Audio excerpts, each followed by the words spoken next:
성탄절이 다가옵니다.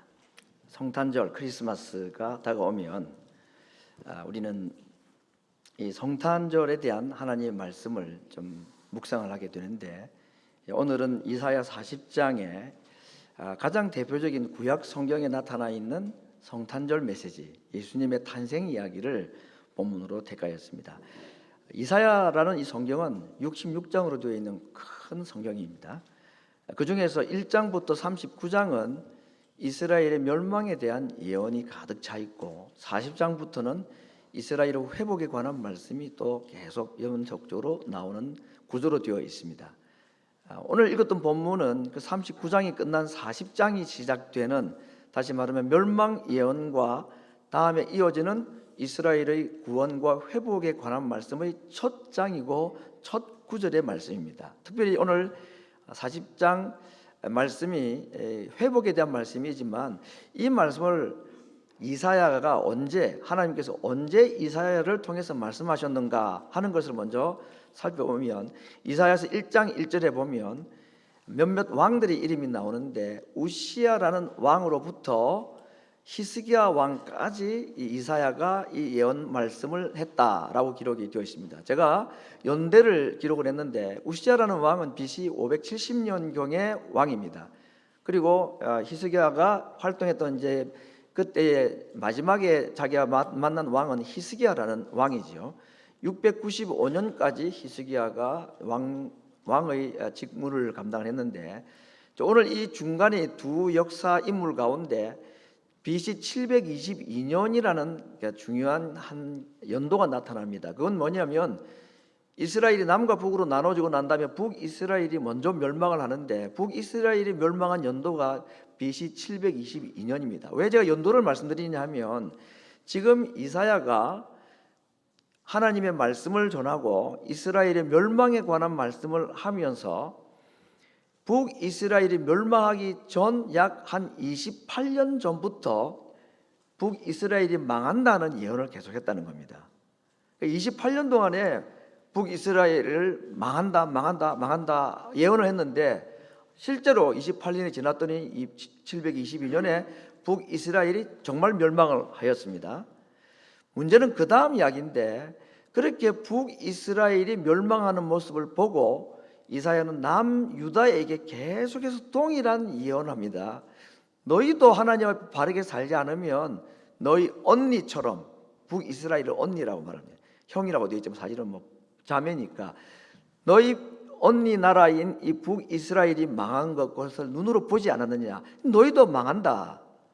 그러니까 이 남유다에게는 북이스라엘의 멸망이라는 아주 엄청난 한 사건이 실제로 일어난 것을 그들이 보았기 때문에 이사야의 예언이 훨씬 더 효력 있게 그들에게 다가갈 수 있었는데, 북이스라엘이나 남유다나 경고의 말씀을 듣고도 하나님을 멀리하고 그 말씀을 듣지 않는 것은 매마찬가지였다 하는 겁니다.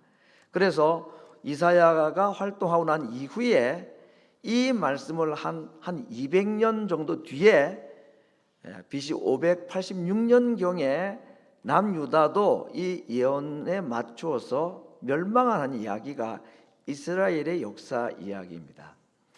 오늘 이 말씀 가운데서 북이스라엘의 멸망 예언과 남유다도 멸망할 것이라는 이 끔찍한 멸망 예언을 하던 중에 40장 1절에 와서 전혀 다른 색채의 이야기를 하기 시작하는데, 내 백성을 위로하라 하는 말씀으로 회복에 관한 말씀을 시작을 합니다. 우리 한글 성경에는 내 백성을 위로하라라고 되어 있는데, 이 이제 히브리어로 되어 있는 구약 성경은 순서가 어떻게 되느냐? 위로하라, 위로하라 내 백성을, 말씀하신다 하나님, 이렇게 되어 있습니다. 그러니까 뒤에서부터는 사실은 이제 해오는 거죠. 하나님이 말씀하시기를 위로하라, 내 백성을 위로하라, 이렇게 우리 한글 어수는 그렇게 되어 있지만, 히브리어 성경은 위로하라는 말이 연거푸 2번 강하게 나옵니다.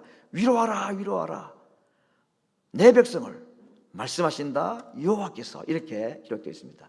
여기에 우리 한글 성경도 영어 성경도 너희는 내 백성을 위로하라 하는 이 주어가 생략이 되어 있습니다. 왜 이렇게 번역밖에 안 됐냐면 히브리어나 그리스어, 헬라어는 주어가 없어도 동사만 보면 주어가 나타나게 되어 있습니다. 이게 1인칭 단수인지 1인칭 복수인지 알 수 있습니다. 그래서 위로하라 하는 이 말에 주어가 숨어 있는 그 주어가 뭐냐면 너희는, 그러니까 너희라고 되어 있습니다. 너희 3인칭 복수로 되어 있죠. 너희는 내 백성을 위로하라, 그렇게 말씀하셨습니다. 이 너희가 누굴까요? 일단 너희는 한 명이 아니죠. 한 명 이상, 2명, 3명, 많은 사람들. 첫째는 이 성경을 기록하고 있는 이사야를 비롯한 그 주변에 있었던 많은 하나님의 사람들, 선지자들에게 너희들은 내 백성들을 위로하라 라고 말씀을 하셨습니다. 그때뿐 아니라 이사야가 죽고 예레미야가 죽고 많은 선지자들이 오며 계속 죽어가는 동안에 계속해서 오게 되는 이스라엘의 선지자들에게 너희는 내 백성에게 말해줘라, 내 백성을 위로하라 라고 말했습니다. 왜 한 명이 아닌 많은 사람들을 이 위로해야 될 책임을 그렇게 말씀하셨는가? 저는 2가지의 의미를 봅니다. 첫 번째는 한 명이 아니고 2명 또는 3명, 4명이다 하는 이 말은 증인의 의미가 있습니다. 이스라엘의 법정에서 어떤 한 증거가 제대로 법정 효력을 가지기 위해서는 2사람 아니면 3사람이 같은 말을 해야지 된다. 그 두세 증인이라는 말이 나오죠. 그렇기 때문에 오늘 너희는 이라고 말할 때 여기는 증인이라는 의미가 있습니다. 이 말은 확실한 증거가 있는 것이다. 이 말씀은 받아들여도 괜찮은 말씀이다 하는 것이 너희는 내 백성을 위로하라. 하나님이 자기 백성을 위로하고 하나님이 자기 백성을 회복시켜 줄 것이라는 이 약속하시는 말씀이 1-2사람이 아니라 3명, 4명 많은 사람들이 이 얘기를 한다. 그런 이건 분명히 증거 있는 확실한 말씀이다 라는 의미가 있고, 2번째는 한 시대뿐 아니라 많은 세대를 거쳐서 정말 회복이 될 때까지, 오늘 제가 이 많은 세대를 3단위로 볼 것인데, 첫 번째 이 약속이 이루어진 것은 앞에 말씀드렸던 BC 586년에 남유다가 망하고 난 다음에 70년, 사실은 정확하게는 한 49년 만입니다. 이스라엘이 다시 예루살렘으로 돌아오는 BC 538년에 일어난 약속입니다. 내 백성을 위로하라 하는 이 약속이 실현이 된 것은, 증거가 채택이 되고 그대로 이루어진 것은 1차적으로는 바빌론에서 이스라엘 백성들이 예루살렘으로 돌아오는 때, 2번째는 오늘 우리가 보게 될 더 중요한 주제가 되는 이 말씀은 결국 누가 자기 백성을 위로할 수 있느냐, 선지자들이 할 수 있는 게 아니라 예수님이 자기 백성들을 구원하시고 위로하실 것이다 하는 예수님의 탄생 예언으로 이 약속이 이루어졌다는 것이고, 3번째는 어떻게 이 마지막 약속이 어떻게 이루어질까요? 예수님의 재림으로 자기 백성들을 위로하시고 구원하시는 일이 일어날 것이다 하는 이런 아주 포괄적이고 몇 단계에 걸쳐서 하시는 예언 말씀인데, 1차적으로는 지금 포로 생활을 앞두고 있는 이스라엘 백성들에게 너희들이 곧 멸망할 것이지만 내가 너희를 다시 예루살렘으로 돌아오게 할 것이다 하는 위로에 관한 말씀이라는 것을 볼 수가 있겠습니다. 자, 그러면 이제 어떤 내용을 지금 말씀하는가? 오늘 2절 말씀을 보겠습니다. 거기 보니까 너희는 정다이 예루살렘에 말하라. 우리 이제 지금 우리가 가지고 읽고 있는 성경은 정다이 개역 개정, 우리 한국 교회가 성경을 한번 개정을 했습니다. 지금 대부분이 그 성경을 쓰고 있는데 저희는 아직도 옛날 걸 쓰고 있습니다. 아무튼 그래서 뭐 2가지를 지금 다 보고 있는데, 개역 개정 성경에는 마음이 닿도록 말하라 그랬습니다. 저는 마음이 닿도록 말하라는 말보다는 정다이가 더 마음에 와닿아요. 정다이 아주 정겹지 않습니까? 아주 정겹게 참 부드러운 마음으로 그 speak kindly, kind하게 얘기해라 그랬습니다. 그런데 정겹게 자기 백성에게 이 2절의 말씀을 하라고 말하는데, 그 이어서 뭐라면은 너희는 외쳐서 말하라 그랬습니다. 제가 아무리 봐도 이 2가지를 동시에 하는 것이 좀 불가능해 보여요. 아주 부드럽게 어떻게 외쳐서 말을, 이 동시에 이 2가지를 어떻게 하겠습니까? 정답게 얘기하라는 얘기는 너무 메시지 자체가, 내용 자체가 아름답고 위로가 되는 내용이니 처근히 여기는 마음으로, 불쌍히 여기는 마음으로, 정겨운 마음으로 이야기하라. 그러나 확실한 메시지다 이런 것입니다. 부드럽게 말한다고 살살 말하는 것이 아니라 힘주어서 명확하고 또록또록하게 정확하게 얘기해 줘라. 이것이 정다이 말하라, 외쳐 말하라 하는 두 상반되는 단어를 가지고 지금 하나님께서 포로로 이미 한 민족은 망했고 남아있는 유다 지파를 향하여서 하나님께서 회복에 대한 말씀하실 때 이러한 마음으로 정다이 말하라, 외쳐 말하라, 이건 하나님의 마음을 그대로 표현한 것입니다. 어떤 말일까? 2절에 보니까 그 복역의 때가 끝났다. 복역이라는 말은 임무를 수행한다, 그 말이잖아요. 전쟁하는 군인의 임무가 끝이 났다, 이제는 제대해도 된다, 그 말입니다. 두 번째, 죄악의 사함을 얻었다. 죄 때문에 이스라엘이 언니 이스라엘도 망하고 동생 이스라엘도 망하게 될 텐데 너희 죄 때문에 망한 그 죄가 용서받았다. 죄를 용서받았으니까 너희는 다시 돌아오게 될 것이다. 세 번째는 같은 이야기를 좀 다른 표현을 합니다. 그 모든 죄를 인하여 자기 백성들이 죄 때문에 북이스라엘도 망하고 남유다도 앞으로 망할 것입니다. 그런데 그 다음에 여호와의 손에서 배나 받았다. 뭘 받았다 할까요? 하나님의 벌을 받았단 말일까요? 아닙니다. 너희들이 죄로 인해서 받은 형벌의 용서를 2배나 받았다, 그런 것입니다. 오늘 이 정다이 외치라.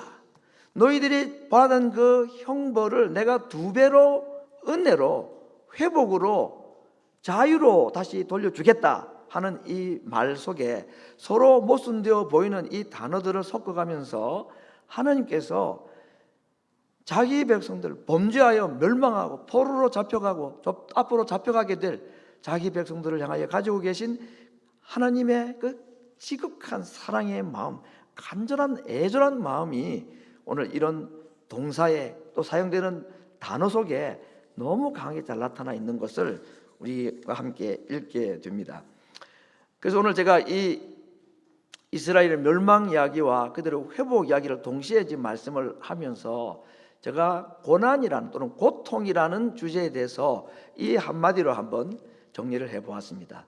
고통에는 뜻이 있고 고통에는 끝이 있다.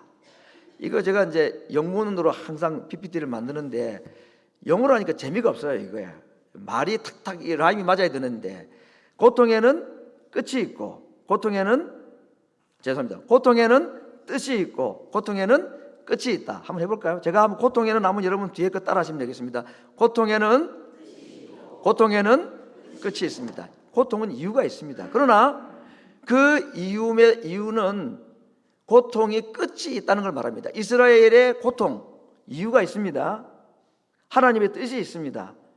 그러나 그 고통이 끝날 날이 있다라고 지금 위로의 말씀을 하고 계신 것입니다. 자, 왜 이스라엘이 그러면 이제 포로에서 돌아오게 되냐? 복역의 때 바벨론 포로 70년의 생활이 끝나고 나면 이제 하나님께서 그들을 돌려줄 것이다. 그래 끝이 있을 것이다 라고 지금 말씀하고 있습니다. 3절에 계속해서 외칠 말씀이 있습니다. 너희는 광야에서 여호와의 길을 예비하라. 사막에서 우리 하나님의 대로를 평탄케 하라. 자, 여기에 외치는 자의 소리의 내용이 한 사람이 광야에서 이렇게 크게 외치는 겁니다. 정다이 외치는 내용이 너희는 광야에서 여호와의 길을 예비하라.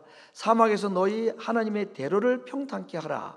자, 여기 제가 빨간 글씨로 너희라고 말했는데 지금 하나님께서 또는 이사야를 통해서 너희는 하나님의 길을 예비하라 할 때 이 너희는 누굴까요? 이 명령을 받는 사람이 누구일까요? 이스라엘이 바벨론에서 예루살렘으로 돌아갈 길을 지금 예비하라, 길을 준비하라 라고 하는데 너희가 그 길을 만들어라 하는데 이 너희가 누구일 것 같습니까? 포로에서 돌아가는 이스라엘 백성들을 두고 한 말일까요? 자기가 자기 길을 닦아가면서 길을 만들어가면서 가라 그 말입니까? 도로공사하면서 예루살렘까지 가라 그 말일까요? 아니죠. 여기서 명령을 받은 너희는 누구냐? 놀랍게도 이스라엘을 포로로 끌고 갔던 왕들을 두고 한 말입니다. 당시의 왕으로 말하면 바벨론을 무너뜨린 고레스라는 메데파사라는 나라의 첫 왕, 초대 왕에게 하신 명령입니다. 그리고 그 후에 일어나는 모든 왕들에게 하나님께서 말씀한 것입니다. 너희 세상 왕들아, 나의 백성을 포로로 끌고 갔던 너희 왕들아, 내 백성이 갈 길을 닦아라, 내 백성이 갈 길을 만들어라 라고 명령한 것입니다. 이것이 그대로 이루어졌습니다. 그렇죠? 고레스 왕이 이스라엘 백성들을 다, 갈 사람들은 예루살렘으로 다 돌아가라고 그랬습니다. 가는데 아무 방해가 없도록 했고, 가서 예루살렘 성전까지 나라 돈으로 다 지어라고 그렇게 말씀했습니다. 그러면 오늘 하나님의 명령을 받은 너희라고 해당되는 이 이방 나라 왕들이 정말 이스라엘 백성들의 가는 길을 닦아주고 예비해 줬다. 이 하나님의 정말 놀라운 반전이죠. 두 번째 살펴볼 내용은 여호와의 길이라는 말입니다. 지금 여러분이 바벨론에서 이스라엘 백성들이 예루살렘으로 돌아가는데 그 길은 이스라엘을 위한 길이잖아요. 이스라엘 백성들이 갈 길입니다. 그런데 하나님은, 이사야 선지자는 그 길이 여호와의 길이다, 하나님의 대로다 라고 말합니다. 하나님이 길이 필요하십니까? 하나님이 길이 없으면 안 되기 때문에 하나님 갈 길을 닦으라 말일까요? 이스라엘 백성들이 갈 길이고 하나님의 길이 필요 없는 분입니다. 그런데 하나님이 말씀하시면 내가 갈 길을 만들어라, 내가 갈 길을 넓혀라 라고 말합니다. 무슨 뜻일까요? 이스라엘 백성들이 포로에서 돌아가는 그 길에 하나님이 함께 가신다 하는 뜻입니다. 우리 보고 길 만들었으니까 너희들 걸어가라고 하는 게 아니라 하나님이 자기 백성들과 동행하시고 함께 길에 참여하시는 분이시다 하는 것입니다. 하나님은 눈에 보이는 발이 있는 분이 아니지만, 그러나 자신에게는 정작 길이 필요 없어도 자기 백성들이 걸어가야 될 길을 하나님이 직접 준비하시고 그 길에 함께 참여하시고 걸어가시고 동행하시는 분이시다. 우리의 인생의 길에 우리 혼자 있지 않다는 확실한 약속을 주시는 겁니다. 우리가 걸어가는 길, 하나님이 만드신 길이고 그 길에는 하나님과 함께 동행하고 계시다 하는 약속을 해주고 계신 것입니다. 예수님이 이 땅에 오셔서 걸어가셨던 길을 한번 보겠습니다. 예수님이 걸어가시면 거기는 길이 되어버렸습니다. 예수님 바다를 길 만들어서 바다 위를 걸어가신 분이십니다. 예수님이 여리고라는 성으로 들어가셨을 때에 돈 많은 부자 삭개오가 예수님을 만나는 길이 열렸습니다. 예수님이 나사로의 무덤 앞으로 걸어가셨을 때에 무덤의 길이 열려서 죽은 나사로가 걸어 나오게 하셨습니다.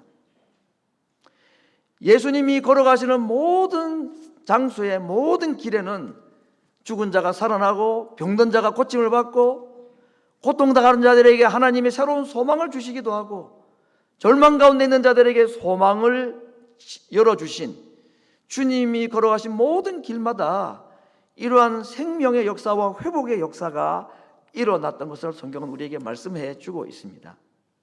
우리 주님이 우리와 함께 걸어가시고 주님이 우리 앞에 걸어가시면 그 길이 소망의 길입니다. 예수님은 결국 어디까지 가셨느냐? 십자가까지 길을 만들어 올라가셨습니다. 그리고 무덤까지 길을 만들어 들어가셨습니다. 그리고 그 무덤에서 길을 다시 만들어서 나오심으로 말미암아 예수님을 통하여서 우리에게 생명의 길이 열렸고 휘장을 찢으심으로 지성소에 들어가심으로 우리로 하여금 하나님의 보좌 앞에 담대히 나아갈 수 있는 새롭고 보배로운 산 길을 열어주신 분이라 라고 성경은 우리에게 말씀하고 있습니다. 오늘 이스라엘 백성들이 포로에서 돌아갈 사막길을 말씀하시지만 하나님께서 우리를 위해서 길을 만드시고 예수님을 우리의 길 되게 하셔서 그 예수님의 길목 따라서 그분이 걸어가신 걸음걸음마다 우리에게 생명과 회복의 역사를 일으키실 하나님의 약속을 아주 오래전 이스라엘은 한 민족에게 주신 약속이지만 오늘 이것이 우리들에게 주신 하나님의 약속인 것입니다. 이제 5절 말씀해 보니까 이런 표현이 있는데 여호와의 영광이 나타나고 모든 육체가 그것을 함께 볼 것이다 라고 말합니다.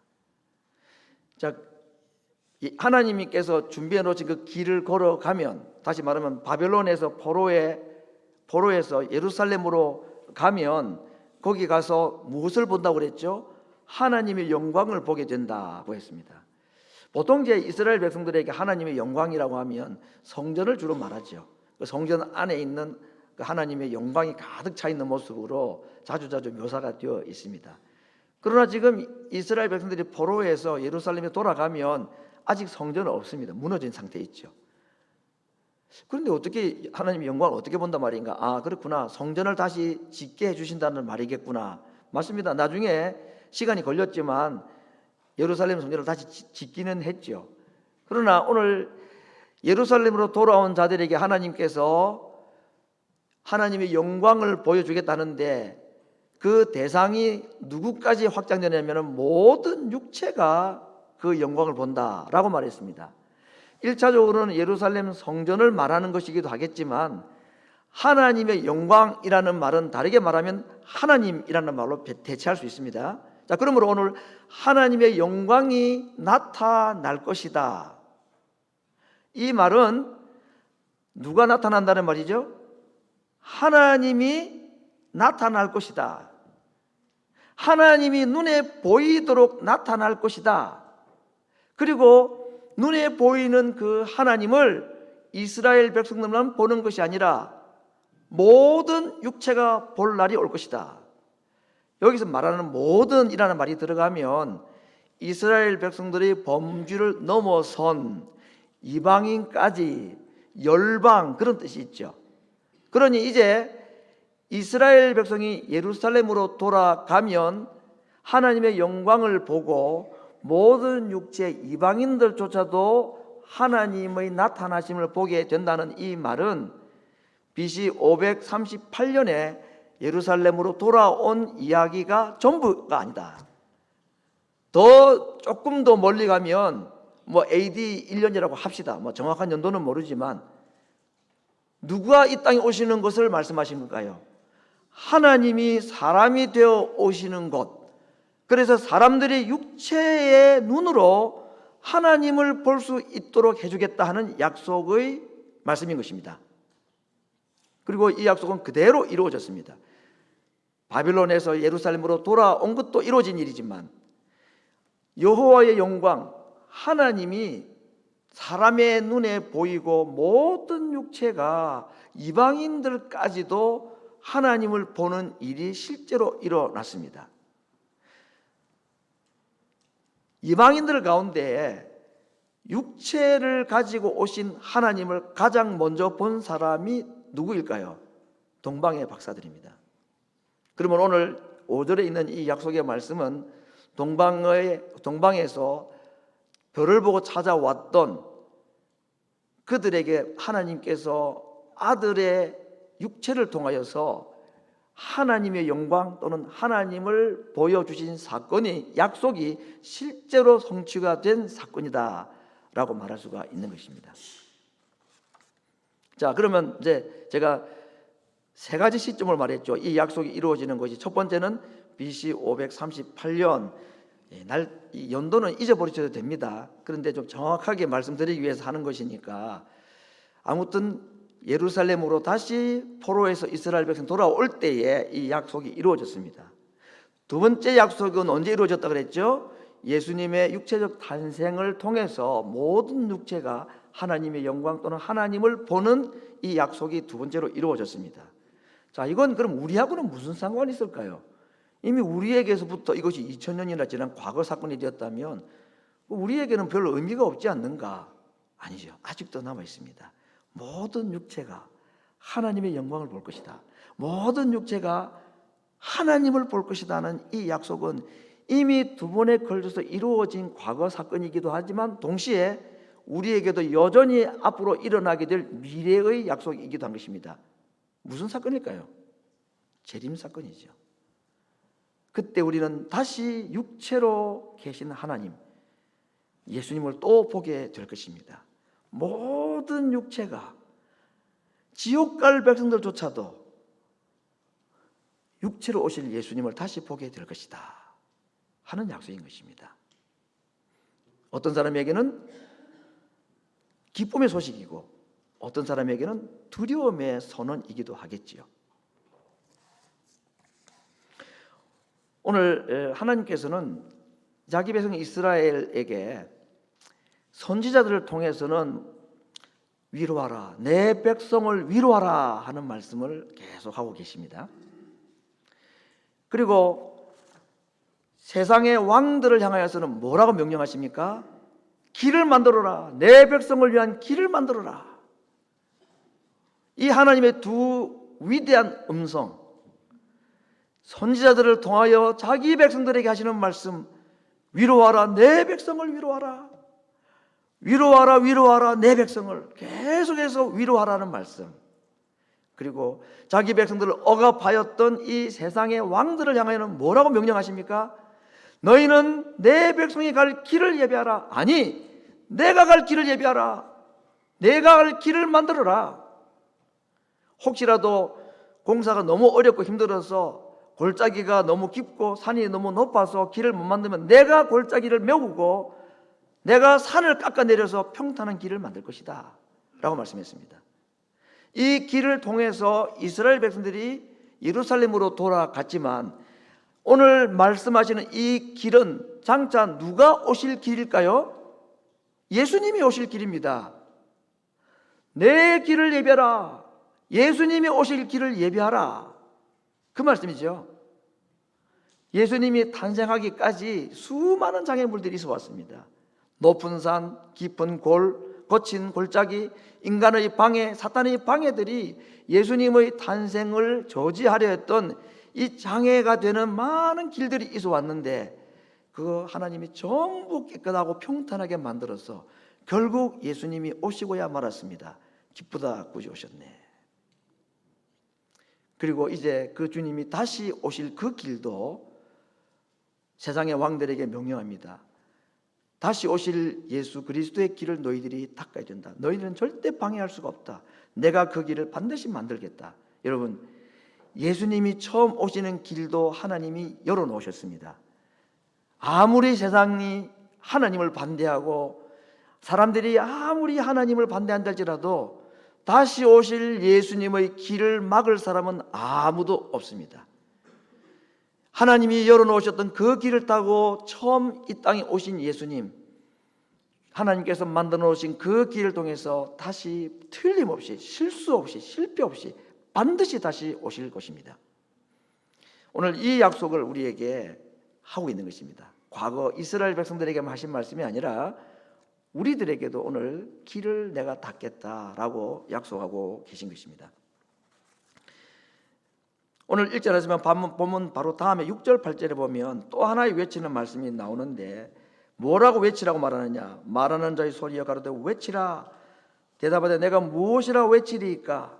가로되 모든 육체는 풀이요 그 모든 아름다움은 들의 꽃과 같으니 풀은 마르고 꽃은 시들으나 여호와의 기원이 그 위에서 불기 때문인데 이 백성이 실로 풀이요 이스라엘 백성이 마른 풀이요 시든 꽃과 같다 그랬습니다. 여러분, 꽃이 참 아름답지만 시들어 놓으면 참 몰골이잖아요. 그렇죠? 풀도 마찬가지입니다. 시들어 놓으면 참 볼품이 없는 것이 꽃이고 풀입니다. 지금 이스라엘 백성들의 모습은 마른 풀과 같고 시든 꽃과 같고 시든 풀과 같고 마른 꽃과 같아요. 누구도 볼품이 있어 보이지 않아서 그들도 보이지 아니하는, 오늘 어쩌면 이 땅을 살아가는 우리들의 모습이 이 마른 풀과 같고 시든 꽃과 같지 않은지는 모르겠습니다. 나이도 들 만큼 들었고 몸도 아프고 그걸 떠나서 내 삶이라는 것이 내세울 것 하나 없는 정말 시들어버린 나무와 같이 풀과 같이 메말라버린 꽃과 같이 지금 이스라엘 백성들의 상황이 그렇다는 겁니다. 그런데 풀은 시들고 꽃은 마르는데 마르지 않는 것이 있다 그랬어요. 시들지 않는 것이 있다 그랬습니다. 그게 뭐라고 그랬습니까? 여호와의 말씀이 영원히 있다라고 말합니다. 시들지 않고 마르지 아니하는 하나님의 말씀, 그 말씀이 나중에는 육신이 되어서 우리 가운데 오셨고, 그 육신이 되신 말씀이 죽으셔서나 시들지 아니하고 다시 살아나셨습니다.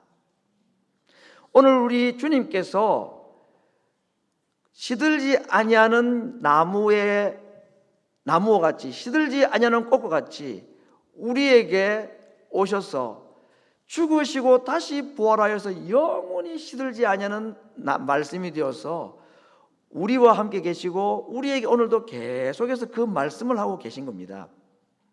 우리 눈에 길이 보이지 않을 수 있습니다.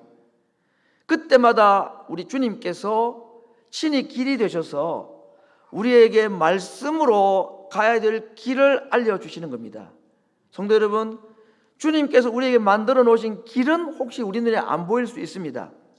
그러나 예수님 자신이 길을 만드실 뿐만 아니라 예수님 자신이 길이 되셔서 오늘도 그 시들지 아니한 영원히 있는 하나님의 말씀에 귀를 기울이고 그 말씀대로 순종하며 한 걸음 한 걸음 발을 내디디는 자들을 우리 하나님께서 실수 없이 예루살렘에까지 저 영원한 하나님의 나라에 이르기까지 인도해 가실 것이라고.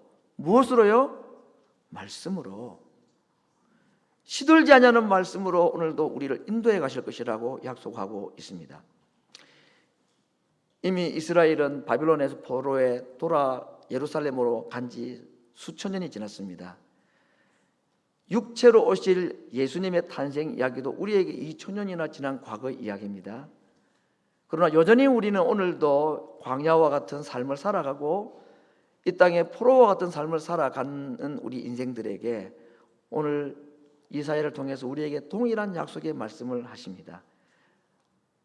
풀은 마르고 꽃은 시들지만 여호와의 말씀은 영원히 있고 그 말씀이 육신이 되어 우리 가운데 거하셔서 죽으시고 다시 살아나심으로 마르지 아니하는 나무, 시들지 아니하는 꽃의 비밀을 우리에게 말씀을 해주셔서 이 땅을 길 없이 살아가는 우둔한 자들이 아니라 오늘도 우리에게 길을 만드시고 길이 되셔서 듣는 자들에게 그 길로 인도하시는 하나님의 인도하심에 하나님의 말씀에 순종하고 그 순종의 발걸음을 한 걸음 한 걸음 내어 디딤으로 우리에게 맡겨놓으시고 우리에게 인도하실 그 길을 이 땅에 있는 동안에 남김없이 실수 없이 한 걸음 한 걸음 찾아갈 수 있는 그 길을 걸어갈 수 있는 하나님의 자녀들 되시기를 말씀으로 축원합니다.